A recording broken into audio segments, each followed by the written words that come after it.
sa lalawigan ng Pangasinan, we have reports from the PNP and the different offices of the DepEd, particularly po sa ating mga STS, na may utos po galing sa national, una po, may utos mula sa national government or national office ng DepEd to ensure na yung local security po agad ng mga schools ay higpitan nila.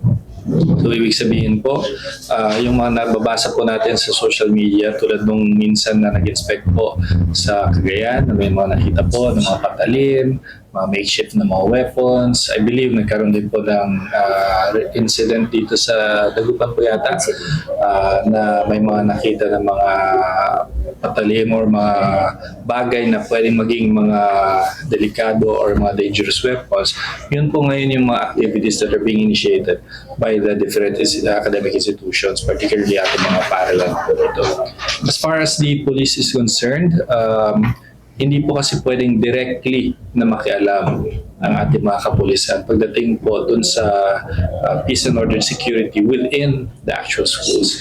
It is not prohibited, but it is heavily discouraged para hindi po ma-disrupt yung proseso ng pag-aaral ng ating mga estudyante. But the visible police presence within the vicinities are going on right now in the province of Pangasinan. May kamakailan po ay nagkaroon din po ng meeting ang Tri-Council, ang Provincial Development Council, Anti-Drug Abuse Council at ang PPOC, Peace and Order Council po, kung saan ay napag-usapan din dito in passing yung pagdating po sa pag-handle ng peace and order and security. And one of those is to include kung paano po mababantayan yung pagtaas ng mga index crimes and non-index crimes sa probinsya. Kasama na po dito yung mga incidences na nangyari sa Paralan. So sa Sangguniang Panlalawigan, inilap po natin yung 2026-2028 Peace and Order Security Plan para po sa probinsya. That is the legislative action natin ginagawa. But we are waiting for additional reports and recommendations from the different academic institutions, regulatory agencies, including mga police po natin, if there are any additional measures that need to be taken. But so far, with the direction of the national government, the national offices of DepEd and the PNP, ito po muna ang ating i-adapt. There's no need for any drastic measures aside from a better information campaign right now, increase presence areas, not necessarily inside our academic institutions, to at least discourage yung mga incidences po na ganito.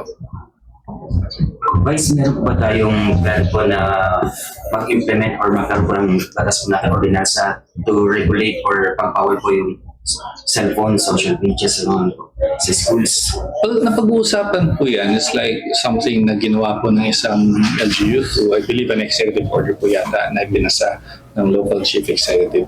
Pero sa ngayon, I don't think there's a need to go that drastic pagdating po sa lalawigan ng Pangasinan. Unang-una po, bagamat isa tayo sa may pinamataas na populasyon na lalawigan sa buong bansa, the highest in Region 1 and in Northern Luzon. But relatively, we have low incidences of crimes. These levels are these kinds of crimes. Hindi po nawawala yung incidences of bullying, which is again a different matter, so to speak. That's something that can be handled on an academic, within the academic institution. So yan po yung ating mga binabantayan. Isa po sa ating mga tinututukan po dito sa probinsya, pagdating po para sa ating mga mag-aaral, ay yung kailang state of mental health. That's why last week, mayroon pong isang panukalang ordinansa na pinasa at ngayon ay panukalang ordinansa na nabasa po for first reading at ngayon ay nakaschedule po kanyang committee hearing itong Friday para po sa pagpasa ng isang frameworks na para sa pag-manage po at pag-address ng concerns ng mental health at mental state na ating mga kababayan dito sa probinsya. So yan po yung isa sa mga actions natin. So instead of addressing or being reactive to the incidences, let's see the possible reasons at ma-manage po natin before po mangyari itong mga incidences na ito. Ano mga nag-trigger, mga ganitong incidences. And mental health ang isa po sa ating titignan na pag-address sa mental health ang isa natin titignan na solusyon dito sa mga ganitong incidents.